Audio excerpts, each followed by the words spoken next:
Welcome to Talking WoW, the podcast where we talk about World of Warcraft, believe it or not. My name is Tom, and today we are going to be talking about Where Next in Dragonflight, a dungeon and lore overview. And of course, we are going to need a guest to tackle this topic because me and Marty alone are not capable.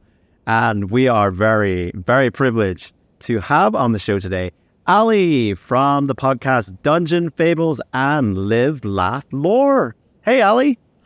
Hello. Thank you so much for having me. I'm really excited. Oh, I'm so excited to have you on here as well because I know you're deep into the lore and you've got a lot of knowledge in there that we want to extract. It sounds a bit goblinish there, but I know I'm just so excited to have you here to talk lore and more. In World of Warcraft. And also, we have Marty here, co-host of Talking WoW. I don't know how much lore you know, Marty, but I know you've read a few books, haven't you? So you know a few things. I was about to say I've never read a book in my life, but okay, fair. Well, then we are both here, and we are both going to learn a lot then, Marty, about what's happening in Dragonflight lore and potentially what is happening next.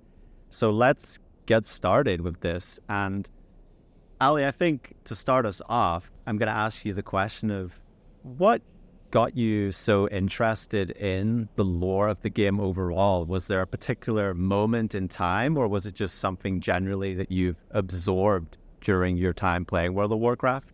It started in Wrath of the Lich King, to be honest. I started playing the game in Burning Crusade, but at that time it was my first MMO. I didn't know what the heck I was doing.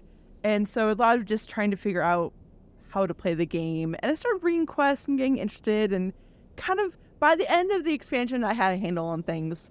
So then leading into Wrath, I was able to jump in, and the way Wrath was with how it just engrossed me with everything happening with Arthas. You know, you go in one zone and you die, and all of a sudden he's there taunting you while you're making your death run. Like little things like that. It was just those moments of, oh, there's actually a lot of story to this game.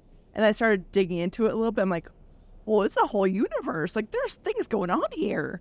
So it just kind of blossomed from there and just continued going. And here we are now. And I still love it. And there's still so many questions unanswered that I need to figure out because I need to know things. But it's a lot of fun. I think that time period as well with Wrath of the Lich King and Arthas and the Frozen Throne, it's something that a lot of players, I know myself, is like that was probably the first real lore of World of Warcraft and Warcraft in general that was just like, whoa, this is like such a relatable story of just having a character that's fallen down a dark path and are they going to find redemption? No, but you were just so engrossed in like where that was going. And I think that's really when I think the storytelling in World of Warcraft started having that more structured narrative as well, with, like you say, with the Lich King and him showing up in parts of the different questing areas in Northrend, and it just built up that anticipation of what's going to happen. And I think just fond memories of that for me anyway. Yeah, he was the ever-present big bad guy. Like, we knew he was the big bad guy. There was no question. And you had a whole expansion to build up that sense of doom and gloom and how he had to be stopped and why it was important that he was stopped, which I thought that was great. So by the time I got to ICC, I was just eating it up. It was fantastic. Speaking of doom and gloom, Shadowlands. That's a transition. Working on my segues here. It's beautiful, beautiful. So we had the Shadowlands, and I'll be honest, I didn't play Shadowlands for various reasons. And I've heard lots of things about the lore within Shadowlands, and I don't think people still know what exactly happened in Shadowlands. Correct me if I'm wrong. But how have you felt the game? And I'll open this up to Marty as well. How do you feel like the game has transitioned lore-wise from Shadowlands to Dragonflight, where we are currently? Kind of awkwardly, in my opinion. Because, I mean, there were aspects of Shadowlands I loved. Like, I loved that it expanded the universe and didn't like how it proceeded to leave us with a million questions. Like, who the heck are the first ones? Still don't know that. Want to know more. And there were so many things that were just kind of weird how it was handled, and it felt like an odd expansion at times, and maybe COVID impacted the story. It's hard to really know since we didn't get that peek behind the curtain. And then we had a time skip of 3 years between, like, storyline wise, between Shadowlands and Dragonflight. And so little happened in that time that we know of yet. We had Lorthmar and Thoristor got married. That's cool. We know that Illyria and... Why am I blanking on his name? Turallion. Turallion? I don't know why I totally just brain. Like, they're off, like, kind of helping to take care of Stormwind while Anduin's gone, but what have they been up to? What are they doing? And there's a lot of questions with them still. And there's a lot of things that we're told is going to happen. We were told eventually that we're going to get a chance to see what happened with Gilneas and retake Gilneas. That hasn't happened yet. They just keep teasing us with that, don't they? Just like, yeah, we're gonna do that eventually. Yeah. Like, how do you feel like it was handled, the whole time skip thing? Because I feel like if you just played the game, was there anything even in game explaining that happened in between? Because I think I heard that from a random developer interview. There wasn't even like you started the expansion and it was like 2 years later. Nothing like that. I mean, I feel like it may have been a throwaway line said in passing by some NPC, like, it's been some time, and then that's it. But you're right, like, it was mostly from developer interviews. And I think in some ways, though, considering how Shadowlands was handled, considering how many people in the community weren't the biggest fan of Shadowlands, and some of the choices made, and how there are some differing opinions, at least seemingly so, with the developers, at least on the story side of how to handle things, I think they kind of needed a bit of a skip just to kind of like refresh, reset. Like what, yeah, exactly, a reset. Like, okay, like we have like, the people who are gone now, who weren't the best, they're no longer impacting the story, so we're going to have this nice little break right here and to have a nice reset, and here we go forward with this awesome expansion. It's going to be great. Don't worry, everyone. It's going to be great. So that's what it kind of felt like. But there's still so many... Because, like, life continued on while we were in the Shadowlands. So I wish we had at least some idea of what all happened while we were gone. I think what could have been awesome is something along the lines of, hey, time works differently, because I even think that they said that time works differently in the Shadowlands. So if they did. If they had come up with an explanation that, hey, while you were away, 3 years has passed, now you're back, something like that, that would have totally worked and been believable, Yeah, and they should have updated every NPC just to make them look a little bit older as well, just so that was more believable. Maybe run down some of the buildings, in some of the capital cities, going, oh yeah, time has actually passed here for real. Mm-hmm. Yeah. I think that would have been great, honestly. It would have made the transition a little less awkward. Mm-hmm. At the same time, there was just, at least for me, Dragonflight was just so refreshing. And even just that intro trailer cinematic with, that moment when Alexstrasza, catches Karnos and flies into the air. Like, it was just so epic and so amazing that it kind of, for me, made me not worry as much about that transition to the two expansions, because I was just ready for the awesomeness of dragons everywhere. And it feels like that was maybe intentional as well, because again, I didn't play Shadowlands, and playing through Dragonflight, there's seems to be very little reference to the Shadowlands, except for perhaps in the Green Dragonflight quest, where it plays a bit of a role where you travel back there.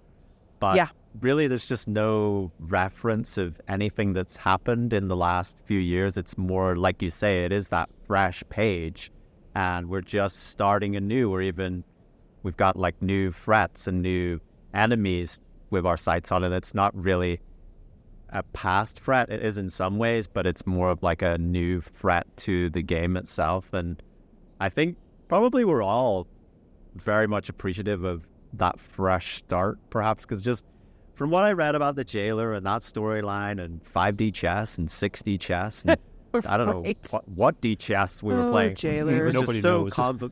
convoluted, and there wasn't a satisfying resolution. That it just feels like, hey, we're just gonna strip this back and just getting back to telling a story, because that's what we like. We like a story. We like to see it go somewhere and actually maybe make a bit of sense as well. Oh, concept, yeah. Well, just maybe just a little bit of sense. Well, I think too, after, an expansion of death, we were in the death realm. It was all about death and who has died. Like, it's also so nice just to be in a place that is so alive, and it's been really refreshing. More than I realized it was going to be. Like, I think I needed that. I didn't think I was going to, but I actually really did. It's been really nice. Yeah, I think after like what we've all been through in real life as well, and I think yeah, like you mentioned with the whole pandemic thing and Shadowlands, just we were having like a really not good time out in the world, and then not really having a good time in the game, and now I feel like we're moving past that, and this new world. It does feel like, I'm not gonna say a new game, but as someone that came back, it was so revolutionary. It was just like, wow, like why have I been away from the game? But then it's like, well, because Dragonflight wasn't here yet, and now I'm here and I'm playing it, and I'm very happy. There you go. You just need a Dragonflight, that's all. Yeah, it's just need a dragons. Dragons make everything better. They really do. They're great. So speaking of Dragonflight, and I know you are a bit of a dungeon nerd, Ali. That's maybe an understatement right there. But we've had an introduction of, as we do with a new expansion, new dungeons into Dragonflight.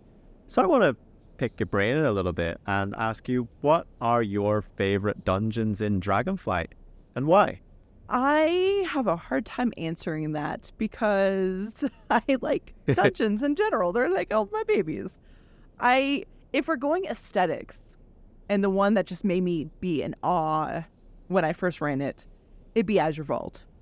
It's gorgeous. Even we could that central section, it's gorgeous. Like, I almost had a couple people in the first run that I did through it die as, because I'm healing, because I was so distracted by just looking around, because it was beautiful and it's relaxing, stunning, isn't it? It's absolutely stunning. And it really is. And you have, this mackerel, whatever chick of Syndragosa going along giving us a story too, which I thought that was really cool. So I definitely have a soft spot for that one. But at the same time, going back to Old Man. I was about to say, that was my pick. Yeah, right? Like, going I knew back it was to Old Marty Man and the Vikings. It had to have been, yeah. I mean, the Vikings are pretty awesome. I laughed when they first did that fight. It was great. But yeah, going back to Old Man, seeing a different area, seeing, callbacks to areas we have been in before with it. And that was really cool, seeing some trogs again. And there's something in, that just, it called to me from back when I was, younger and life was more simple, and I was running Uldaman back when it was, when I was in Burning Crusade. So that was, yeah, the only thing we had really to worry about back then was trogs, wasn't it? That was it. It was just like, yeah. That's the only thing that was going to ruin your day. Nothing else. Yeah.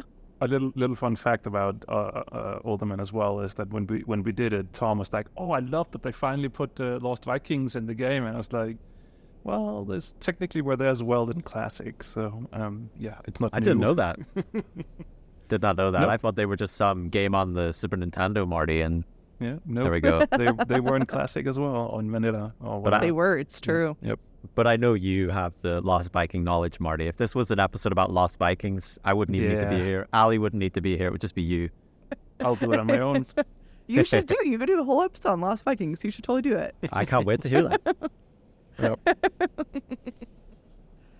But then I also can't forget to mention Halls of Infusion, because that one story-wise intrigues me, not only because it was tier hold, it's another Titan facility, which always, interests me.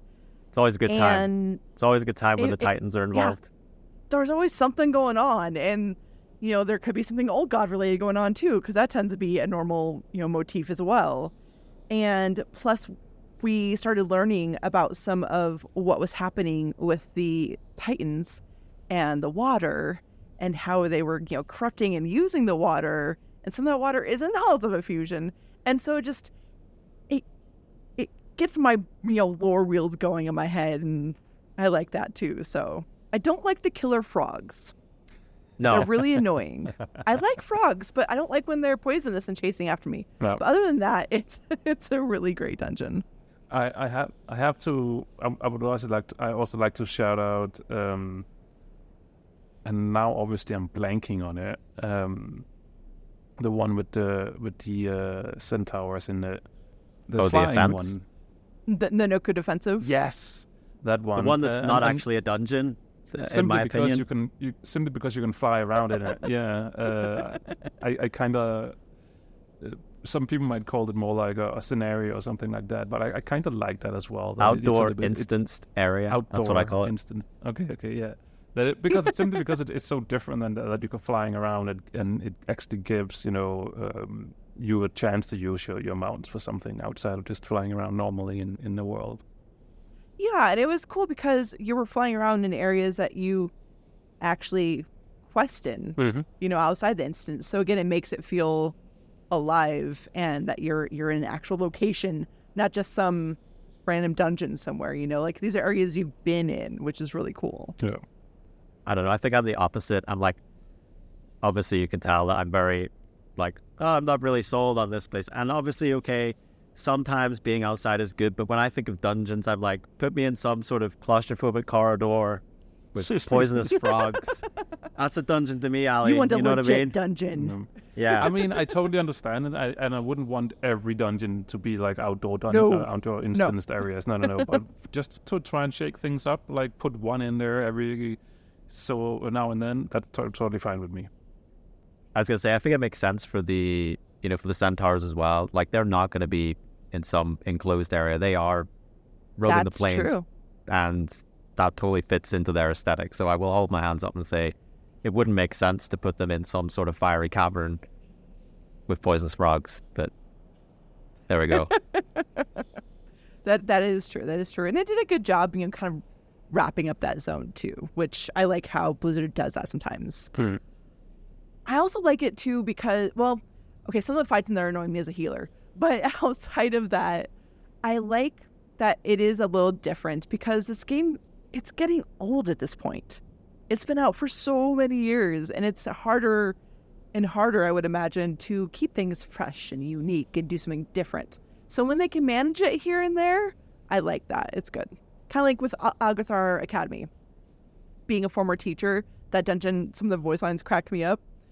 But like it's something that looks a little fun. It's a little different. There's a couple different bosses in there. Like it doesn't have any huge bearing on the story or anything. It's just a fun little ditty. It's a nice little short one as well, isn't it? It's just like, yeah, we can knock this one out in like 15 minutes, if that. It's just, I like when that one comes up. It's just, yeah, this one's going to be nice and quick, and we're all going to be happy at the end of it.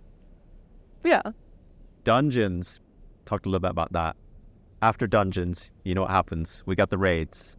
And we've had 2 of them so far, as of recording.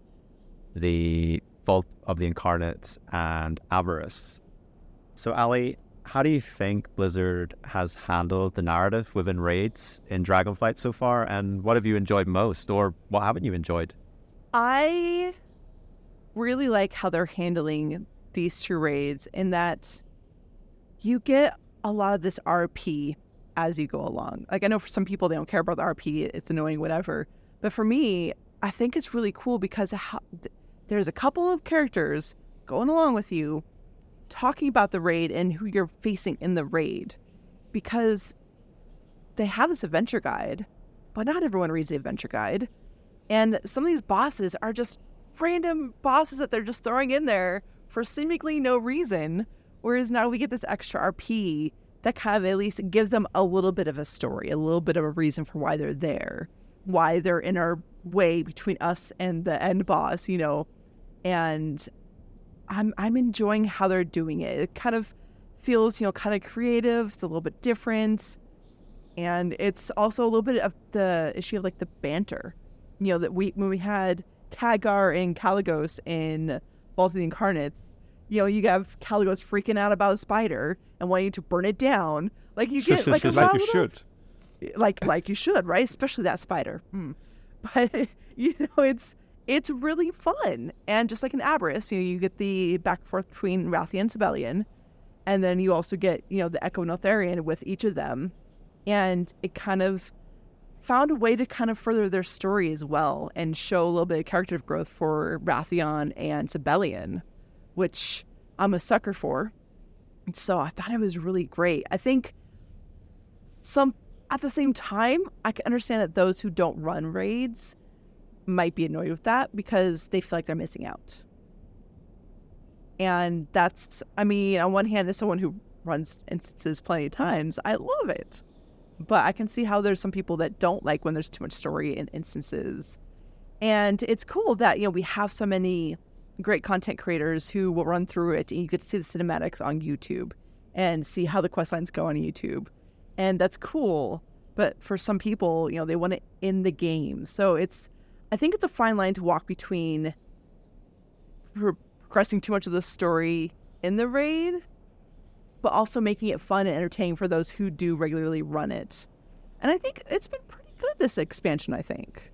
I do feel like that they're doing a pretty good job as well this time around, because you then have that quest. Because I think a lot of people, myself included, were sort of like, oh, is this the cutscene after the fight? Is that it? Yes. But then you actually get a quest line to go back in, and there's actually more to the story that is finished off afterwards, which you can do on your own terms. And all of a sudden it made sense, because I was the one, I went to YouTube, watched the cutscene, was like, is this it? What the hell?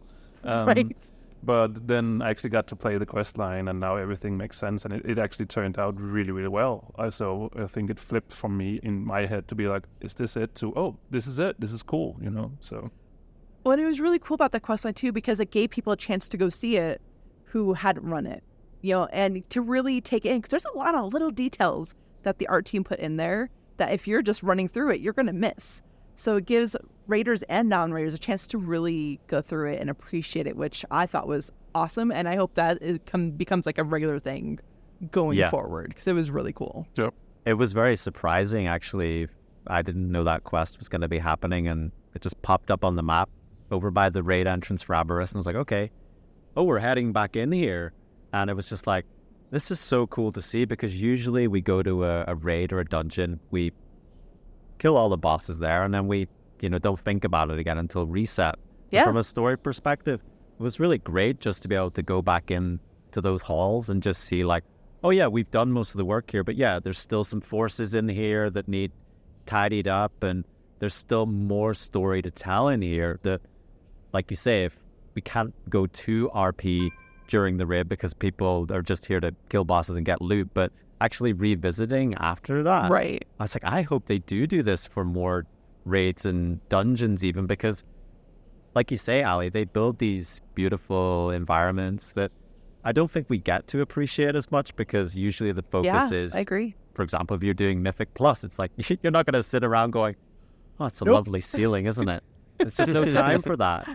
And actually getting to go back and appreciate that, it's a really wonderful thing. And also a lot of times in raids, at least that's how it works for me, is that you are on, voice communication with someone, with the guild or whoever you're raiding with, and you're talking to them and you're focused on other things. So when all this RP is going on, I have in the past, I have totally missed like key things happening just because of, when I'm in a raiding environment, I'm focused on the raiding things going on, not so much on everything else. So having that quest and go back in there, thumbs up. More of that, please. Yeah. I love my raid. They're very chatty. So when we first did Aberys and they're talking during trash while, the Echo Notharian's talking, in my mind, I'm thinking, I need everyone to shut up so I can hear this. It's important.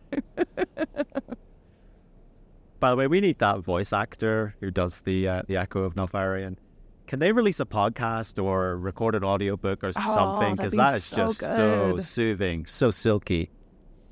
It really is. Like, the voice acting in this game in general I've always liked, but there's just sometimes they get a character that just it does such a great job, and that one's definitely really good. It's beautiful. So we're putting that one on the wish list as a guest, right? I wouldn't even be talking, I'd just be listening. Yeah, absolutely. Just something else I wanted to touch on, and I don't know if it's of interest. It might be, but it's concerning the Black Dragonflight, and it does involve that quest that we're talking about, where you return to Aberystwyth. And something I found really interesting was the perspective of how we're discussing the Black Dragonflight now, because we understand that, like, the brood of the Black Dragonflight, they're susceptible to this corruption and to these whispers and things like that. And obviously Sarkareth has succumbed to that now and has fallen because of it. And I actually really, really liked how this was handled compared to perhaps in the past regarding dragons of the Black Dragonflight, because you have Rathian and Sibelian and Abyssian as well, and they have this really sympathetic and this empathy towards Sarkareth, which I think we'd never really seen too much of before, and especially when we have this big threat and it gets killed or eliminated, then we're just like, hey, it's party time. And I'm thinking back to the likes of, Onyxia and Nefarian, who also succumbed to this madness as well. When we killed them in the past, we took their heads and we hung them on display in the city of like, yes, we did it. But it's really a different perspective now of just like, this person was flawed, yeah, but it wasn't really their fault. They fell into this corruption, into these whispers, and they went down a path that, like, we don't want people to go down to, and we wish it could have been another way. And I just thought it was really deep, actually. And I started to feel things, and generally in Warcraft's story, it skims on the surface, and I enjoy everything about the story, but sometimes it's just like, that's actually going deep. That's going below the surface, and I really like that. I don't know if you two had similar feelings with that. Yeah, I agree. I feel like as the expansions are going on, they're doing that more often, or they make you care about a character and give you just enough to care about the character and then kill them off, which makes me mad and I cry. But it was really interesting, even just questing in Zarlik Caverns, because it became more of a nuanced thing, the impact of the whispers on the Black Dragonflight, because they started realizing it's not just, oh no, like, we hear the whispers, we're going to go mad. They realized little things, like they realized that if they were in their dragon form, they heard them louder. They started realizing more things, and we got to actually really explore what these whispers mean and what it does to them. And we also got to see, as part of their character development, that they did care. I mean, Sibelian, who I'm still Team Rathian between the two of them, but like we get to see, a lot of development with Sibelian, right? I mean, he's sus. Okay, I'm sorry. The guy is sus. He came out of nowhere. It's like, oh, I've been hanging out in Draenor, Outlands. Like, and no one's been doing that. Been knowing all the no work. One's been hanging out in Outlands. Whatever. Right. But throughout the questing in the caverns, we see how power hungry he is and how much he was focused on that being his legacy. We saw these slither drakes, and he wanted to discard them as if they were just fodder for the war. Whereas Rathian was saying they're part of our flight. You can't do this. And we saw that when Emberthal destroyed the glove, the Oathbinder glove, Sibelian was mad. He was pissed. Like, that is my father's legacy. You had no right to destroy that. When in fact, Emberthal had every right to destroy it.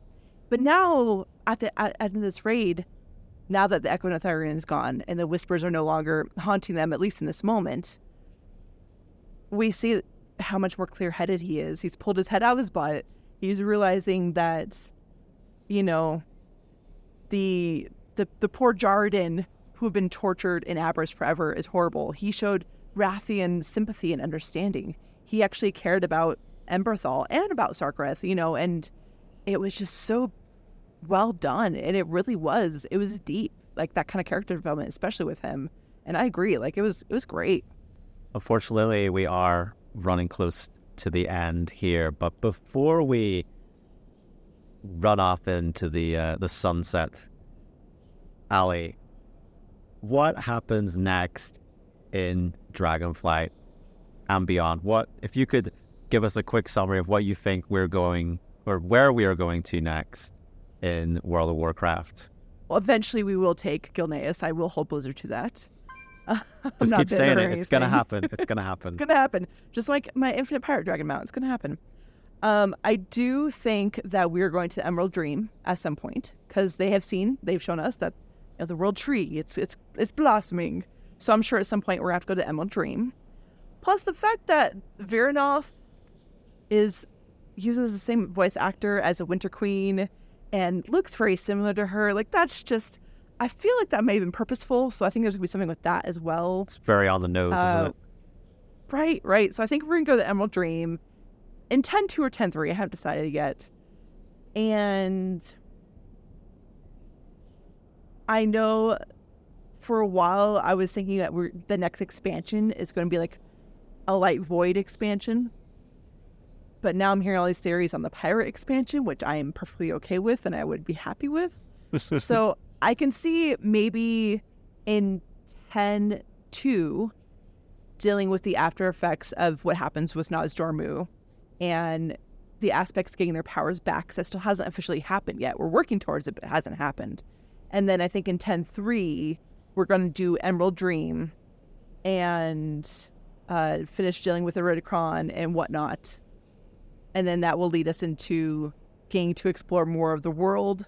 Maybe the World Tree pops up on the other side of Azeroth, and that's why we do pirate expeditions. I don't know.